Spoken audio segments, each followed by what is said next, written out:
value comes from where you think value comes from. I have a completely different definition of value. You're not afraid of what people are going to say. No, I have something else to be afraid of. The comments of people don't scare me. That's not something to be afraid of. You're going to get cut off from all the people who love you. Well, I'm not sure if that's love or control. I love something far more now. This is revolutionary. This is revolutionary. Now, I'll take pause from that for a minute and tell you something else that doesn't have to do with our religion. I'm sure you've heard the word pioneer or trailblazer before.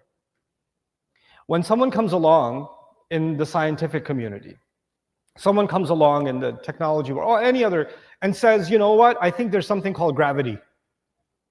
And all the other scientists of the time laugh at him and say, well, what are you talking about, gravity? You're crazy. What is this thing you're talking about? And he says, no, I know all of you believe this, but I think there's something more going on scientifically between objects, and he comes up with a theory. And in the beginning, when he comes up with this theory that nobody's talked about before, what does society tell him? What does his own peers tell him? You're crazy.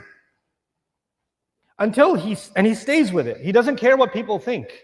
And he keeps working on his theory, or he keeps working on his invention. He keeps working on something. And then eventually it emerges. And when it emerges, people are like, whoa, a pioneer, an inventor, a leader, an innovator.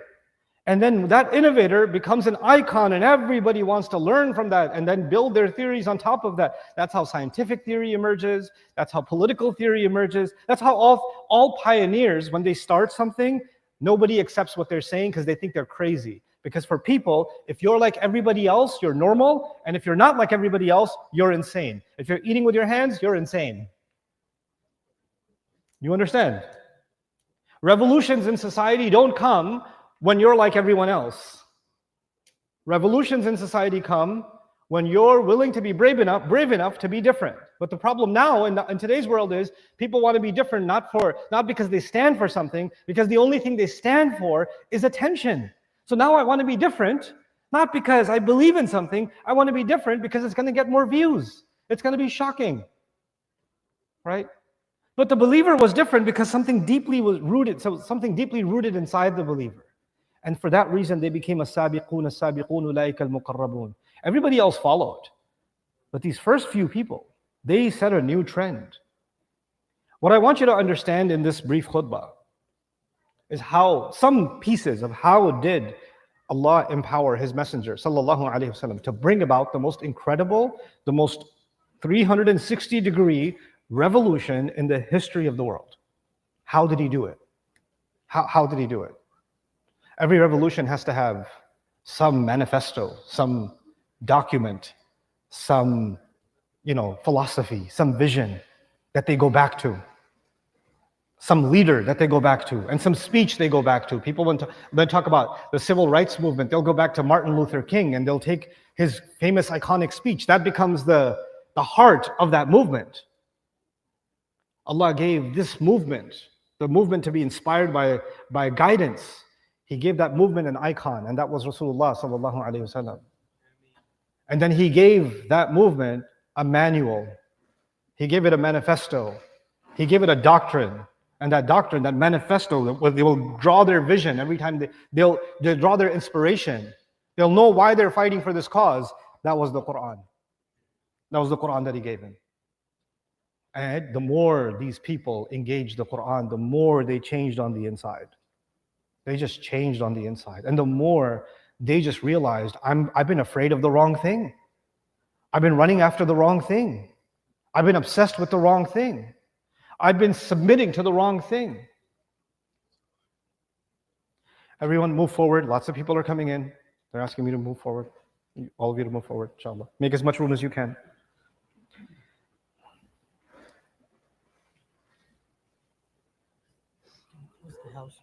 Sure.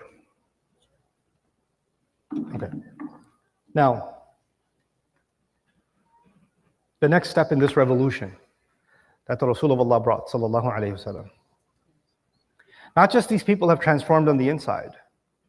Now they stand confidently for what they believe. They stand confidently for what they believe. And they don't change what they believe when society changes. They keep staying the same way.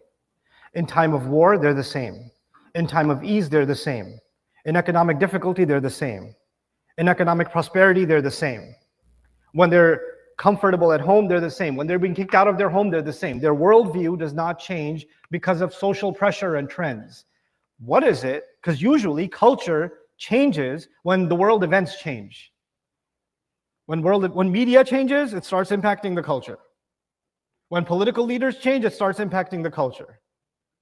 When economics change, it starts impacting the culture. There's an effect on the markets on the culture. There's an effect of education on the culture. There's an effect of government on the culture. Culture changes, keeps switching from one thing to another. It affects fashion, it affects food, it affects everything. But people notice there's these people, the world keeps changing, but these people don't change. Why are they so steady?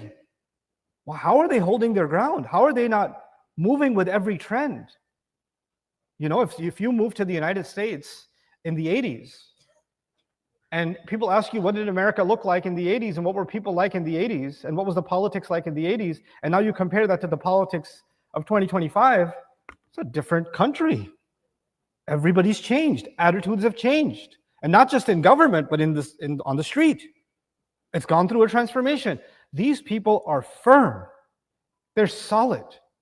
It's like they're in a sense becoming timeless because they're holding on to something timeless. Asluha thabit. Asluha thabit. Allah describes His book as something, lam yaj'al lahu iwaja. He describes His book that He didn't put any deviation in it. You know why? Because society always deviates. One election cycle, hooray for this presidential candidate. The next presidential cycle, I can't believe I voted for him. Up with this one, down with that one. Does society deviate? And legislation and laws get passed because there's a cultural movement. So a lot of, for example, LGBTQ plus kind of regulation was passed in the last 8 years. And now a lot of that is being undone because there's a cultural shift happening and there's a pushback happening. So culture goes this way, then culture goes that way. Then it goes this way, then it goes that way. And we're in the middle of it all. Muslims are in the middle of it all. And we think, oh, there's a change happening. We're worried about the new policies that are going to come. Let me tell you, the policies are the last thing to come. The first thing that politicians understand, the first thing you want to change is the attitudes of people. If you change enough attitudes, then it'll be easy for you to make new policies. The real battle is not in politics. The real battle is in the hearts and minds of people. How do you manipulate enough people to get on board with what you want to do? That's the real battlefield. The Quran's revolution first targeted this and this. First here. No policies were revealed yet. Attitudes were revealed. Worldview was revealed. And then those people stood up and challenged. They didn't challenge law first. They challenged the cultural norm. This was the story of Makkah, very briefly. Rasul Sallallahu Alaihi Wasallam moves to Medina. Now Muslims are in power. So we're not like the revolution of Makkah. This is where Muslims are now in power. But even in a state of power, there are things within that society that needs to be challenged. There are some things in that culture that need to be changed, even though they've accepted Islam. Even though they've accepted Islam. So now even Muslims, Allah is talking to the Muslims in Medina, and He's telling them things like, ذَلِكُمْ قَوْلُكُمْ بِأَفْوَاهِكُمْ وَاللَّهُ يَقُولُ الْحَقِّ وَهُوَ يَهْدِي السَّبِيلَ in Surah Al-Ahzab. It's 5 years into Medina.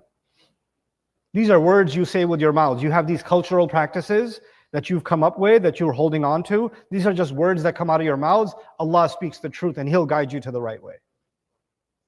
Allah created new cultural icons. There's only 2 minutes left, so I just want to share what happened in Medina. The summary of it, the elevator version of it, not the details of it. The summary of it is Allah inspired the truest believers, because the Prophet ﷺ himself is by himself, then he has a close circle close to him. Then there are weaker believers, then there are munafiqun. So there's circles. Allah told the closest circle of the Prophet ﷺ to become cultural icons for how to live loyally to the Prophet ﷺ, so they become people to look up to. Islam is spreading, not everybody will have access to the Prophet ﷺ. Thousands of people will become Muslim, not everybody can have 1 minute with the Prophet ﷺ because that means 10,000 minutes. It's not possible. Now you need more icons. You need more representatives of those values. You understand? They're being prepared. They're being prepared. Our job, anywhere we are in the world, if you're living you think, we're living in America, so we're a minority. Muslim Americans are a minority in this country. And if I was giving this khutbah in Indonesia, there's a majority of people in the country are Muslims. But you know what? The values of this book are always a minority. The people who stand by the values of this book are always a minority. And how will the values of this book actually impact society, whether it's America or Australia or Indonesia or Pakistan or anywhere else? People first have to deeply internalize this book, then they have to stand tall by this book and become examples, and people can say, oh my God, that's different. But it works. How come they're not shaken like everybody else is shaken? What's different about these people? They're stronger than everybody else mentally, emotionally, intellectually, spiritually, culturally. They're stronger in every sense. I want to be like that because human beings are drawn to strength. Human beings are drawn, and nothing makes you stronger than real faith, real understanding of the world, which comes from the Book of Allah, from this manual that revolutionizes the hearts. And what happened in 23 years? It didn't just revolutionize the hearts, it revolutionized an entire region. And within a century, it revolutionized much of the entire globe. The world looks the way it does because of that revolution. The map of the world is the way it is because of the revolution of Rasulullah sallallahu alaihi wasallam. It's not something small. Allah showed us that the entire world can change because of this book. If just people have the right attitude towards this book. It's not just a book of rules. It's a book of attitudes. It's a book that builds a culture. It builds a mindset. It builds a certain kind of heart and a certain kind of mind. And this is the call of the day. We are now, I know I've taken over my time. Last thing I'll say to you, we are now at an age that is the biggest opportunity that Muslims have had in centuries. We have one of the greatest opportunities in history right now. We're in the age of open information. We're in the age of open access to anything. You want to have access to the best information? You can have it. You want to have access to the worst information? You can have it. You want to communicate with anyone, anywhere in the world? You can have it. You want to debate anything? You want to debate Islam? You want to debate atheism? You want to debate Christianity? You want to debate right-wing politics, left-wing politics? You want to debate it? You can debate it. You can get exposed to all the ideas that go for your religion, against your religion. And you know what?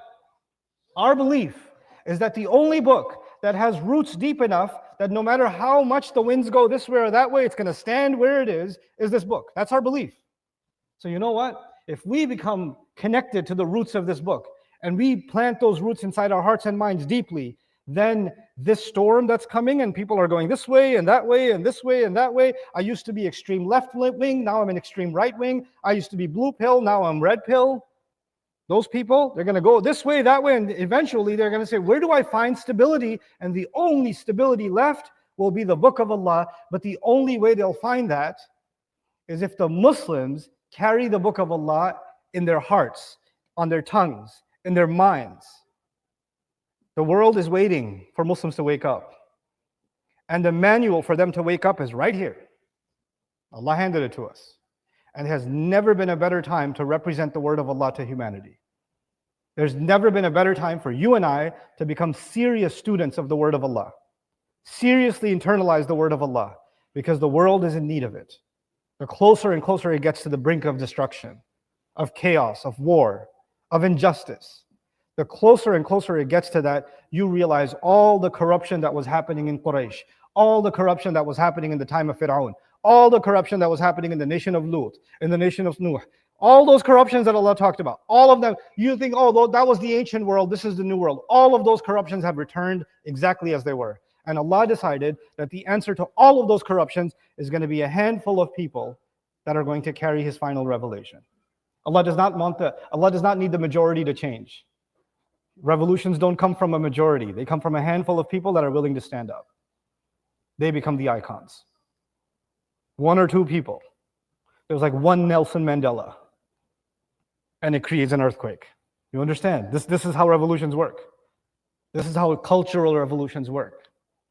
So we have to be concerned far more about the campaign of hearts and minds rooted in the Quran than any other change. If we're really concerned about the way the world is headed, then we have to go back and ask, How do we change the course of this? If you go and say, oh, we